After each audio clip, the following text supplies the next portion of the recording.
नमस्कार। विश्व न्यूज 24/7 में आप लोगों को सुस्वागतम। जी हाँ, आज हम लोग बॉलीवुड का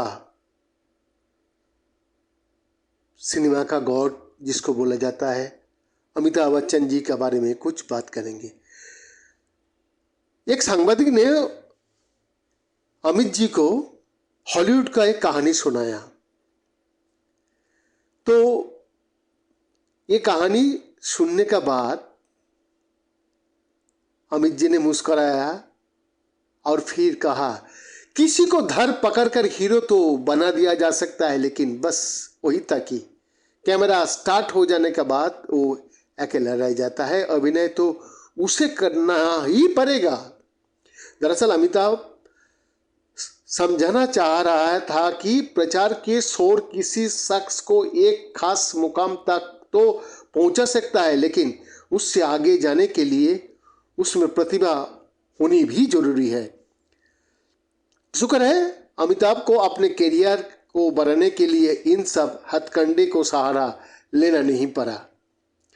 अमिताभ बच्चन का जन्म हुआ 11 अक्टूबर 1942 को इलाहाबाद में। पैदा होने का दिन ही उनका नामकरण भी हो गया था। हुआ ये कि उनकी माता पिता का पारिवारिक मित्र पंडित अमरनाथ झा ने सुझाव दिया कि उस समय का देश का माहौल को देखते हुए उनका नाम इनकलाब रखा जाए। अमिताभ बच्चन पर हाल ही में प्रकाशित पुस्तक Amitabh Bachchan the fighter store का लेखक प्रदीप चंद्र बताता है, जिस दिन अमिताभ पैदा हुआ उसी दिन मशहूर कवि सुमित्र नंदन पंत उन्हें देखने नर्सिंग होम आए। उन्होंने बच्चे को देखते ही कहा, बच्चन देखो ये कितना शांत है। ठीक उसे ध्यानमग्न अमिताभ है। पंत जी का कहे गए शब्द को तेजी बच्चन ने मन ही मन दोहराया, अमिताभ अमिताभ, और बोले, वाह कितना अच्छा नाम है। हरिवंश और तेजी दोनों ने तय किया कि वो अपने बेटे का नाम अमिताभ रखेंगे। हालांकि परिवार का सरनेम श्रीवास्तव था, लेकिन अमिताभ को उनके पिता हरिवंश राय बच्चन का सरनेम बच्चन दिया गया। घर में उन्हें अमित कहकर पुकारा जाता था, लेकिन उनकी माँ उन्हें मुन्ना कहकर पुकारती थी। अमिताभ का छोटा भाई अजिताभ का घर का नाम बंटी था। नैनीताल के शेरवुड स्कूल में प्रारंभिक शिक्षा का बाद अमिताभ बच्चन ने दिल्ली के किरोड़ीमल कॉलेज में दाखिला लिया। वहां उन्हें नाटक में काम करने का खूब मौका मिला। कॉलेज की ड्रामा सोसाइटी का प्रमुख फ्रैंक ठाकुरदास अमिताभ को लरसती हुई आवाज से बहुत प्रभावित हुए।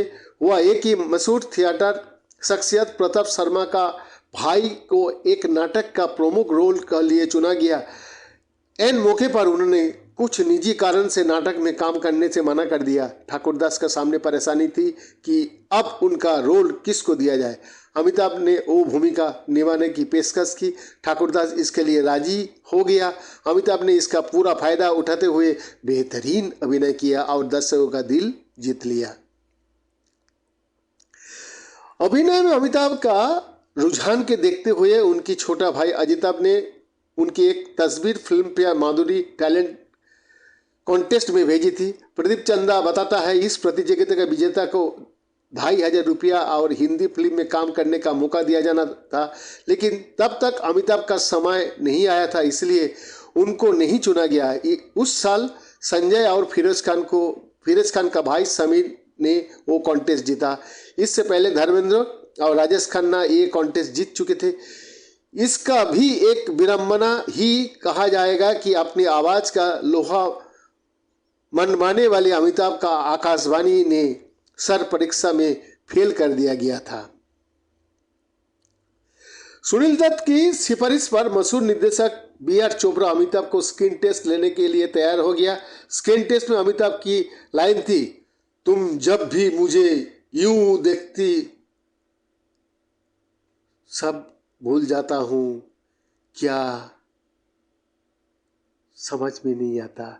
लेकिन बी.आर. चोपड़ा की तरफ से अमिताभ के लिए बुलावा नहीं आया। जंजीर फिल्म रिलीज हो जाने के बाद जरूर उन्होंने अमिताभ को अपनी फिल्म जमीर में साइन किया। उन्हीं दिन अमिताभ मशहूर फिल्म निर्माता ताराचंद बड़जात्या से भी मिलने गए, लेकिन वहाँ भी बात नहीं बनी। बड़जात्या ने उनसे कहा, तुम बहुत लंबे हो, तुम्हें अपने पिता का पेशा अपनाना चाहिए, तुम उनकी तरह एक अच्छे कवि बन सकते हो। कुछ सालों बाद इन्हीं बड़जात्या ने अमिताभ को अपनी फिल्म सौदागर में बेतौर हीरो साइन किया। वही नहीं, हाल ही में रिलीज हुए फिल्म ऊंचाई में ताराचंद के पोते सूरज बड़जात्या ने अमिताभ को लीड रोल दिया। अमिताभ को पहले फिल्म मशहूर फिल्म निर्देशक ख्वाजा अहमद अब्बास ने दी। निर्देशक टीनू आनंद का दोस्त नीना सिंह ने उनसे अनुरोध किया कि अमिताभ को कुछ तस्वीर अब्बास साहब को दिखाया जाए। प्रदीप चंदा बताता है, तस्वीर देखने के बाद अब्बास साहब ने अमिताभ को बुलावा भेजा। अमिताभ कलकत्ता से खास तौर से अब्बास जी से मिलने आए। अमिताभ के चले जाने के बाद अब्बास ने टीनू को बताया कि वो अमिताभ को 5,000 रुपया देंगे, चाहे ये फिल्म 1 महीना बने या 1 साल में। जब टीनू ने ये बात अमिताभ और उनके भाई को बताई तो वो बहुत खुश नहीं हुए। ये राशि अमिताभ को 2 महीने का तनख्वाह का बराबर थी।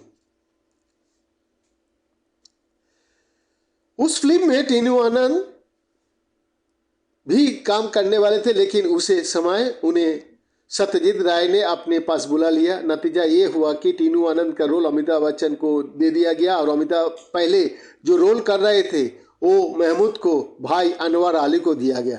उन्हीं दिनों अमिताभ की मुलाकात ऋषि कपूर से हुई। ऋषि कपूर ने अपनी आत्मकथा खुल्लम खुल्ला में उन्हें याद किया। उन्हें लिखा है, मैं टीनू आनंद का दोस्त था और अक्सर उनके घर जाता था। एक बार मैंने देखा कि एक दुबला पतला आकर्षक व्यक्ति जमीन पर पलथी मारे बैठा हुआ था और ख्वाजा अहमद अब्बासी जी को एक लिखित परीक्षा दे रहा था। दरअसल अब्बास चाहते थे कि अमिताभ उर्दू की परीक्षा दे, क्योंकि फिल्म के बहुत से डायलॉग उर्दू में थे। अमिताभ ने भी इसे बाकाया की पुष्टि करते हुए कहा, उस समय मुझे बिल्कुल उर्दू नहीं आती थी। वो पहला मौका था जब मैंने उर्दू का शब्द जायका सुना था, जिसका अर्थ होना था स्वाद। अमिताभ के अपनी पहले ही फिल्म 7 हिंदुस्तानी में राष्ट्रीय पुरस्कार मिला। प्रदीप चंदा अपने किताब में लिखता है, अब्बास साहब बहुत कम बजट में फिल्म बनाते थे, लेकिन कभी कभी जब वो बहुत खुश होते थे तो अपने साथ काम करने वालों में किसी को 50 रुपया देकर कहते थे कि ले जश्न मनाओ। उन्हीं दिन मशहूर फिल्म निर्देशक मृणाल सेन ने अमिताभ बच्चन को एक वॉइस ओवर का काम दिया। सेन अब्बास का घर आए हुए थे। उन्हें एक अच्छी आवाज़ वाली शख्स की तलाश थी जिसे वो अपनी फिल्म भुवन सोम में एक नरेटर की तरह इस्तेमाल कर सके। 7 हिंदुस्तानी के बाद भाग्य ने अमिताभ बच्चन का साथ नहीं दिया। उनकी लगातार 10 फिल्म बॉक्स ऑफिस में पीटी। सन 1971 में उनकी फिल्म परवाना आई, जिसमें नवीन निश्चल हीरो थे और अमिताभ ने एक नेगेटिव रोल किया था। इस बीच सुनील दत्त ने उन्हें अपनी फिल्म रेशमा और शेरा में काम करने के मौका दिया। दिलचस्प बात था ये कि वो एक गूंगे का रोल था। बाद में हरिवंश राय बच्चन ने अपनी आत्मकथा में लिखा है, ये अमिताभ का अभिनय कौशल की असली परीक्षा थी, क्योंकि उन्हें एक शब्द बोले अपनी सभी भावनाओं को दर्शक तक पहुंचाना था। इस बहुत सबक सीखने के बाद उसके बावजूद अमिताभ की अभी तक कोई सोलो हिट नहीं आई थी। अमिताभ की नजदीकियां जया भादुरी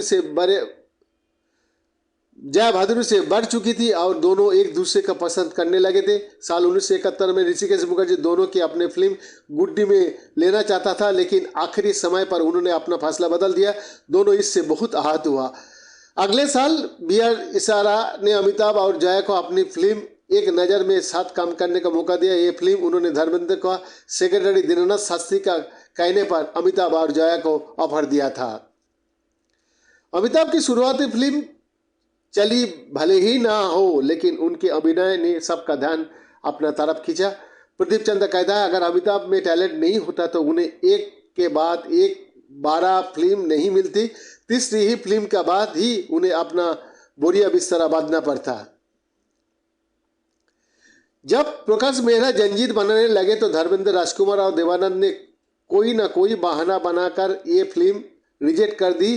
प्रदीप चंदा बताता है कि तब जावेद अख्तर ने कही उनका टेलीफोन नंबर ढूंढा और उन्हें फ़ोन कर कहा कि वो उन्हें अपनी स्क्रिप्ट सुनाना चाहता है। अमिताभ उन दिनों इतना व्यस्त नहीं थे, इसलिए उन्होंने उन्हें तुरंत आ जाने के लिए कहा। जावेद अख्तर टैक्सी पर अमिताभ बच्चन का घर मंगल पहुंचे, जहां उन दिनों वो रहा करता था। स्क्रिप्ट सुनने के बाद अमिताभ ने जावेद से पूछा, क्या उनमें ये रोल करने का क्षमता है? जावेद ने समझाया कि अगर कोई ही रोल कर सकता हो तो वो आप ही हो। कई साल बाद अमिताभ बच्चन ने जावेद अख्तर से पूछा, क्या सोचकर आपने प्रकाश मेहरा को मुझे फिल्म में लेने के लिए कहा था? जावेद का जवाब था, मैंने बॉम्बे टू गोवा देखी थी।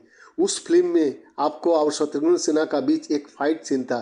फाइट की शुरुआत में आप च्युइंगम खा रहे थे। मुक्का खाने का बाद जब गिरकर उठे तब भी आप च्युइंगम चबा रहे थे। वो दृश्य देखकर ही मैंने तय किया कि जंजीर फिल्म आपको सिवा कोई नहीं कर सकता। और उसका बाद तो स्काई द लिमिट। वैद्यनाथ दास का रिपोर्ट, 20 न्यूज़ 24 न्यूज़ 7।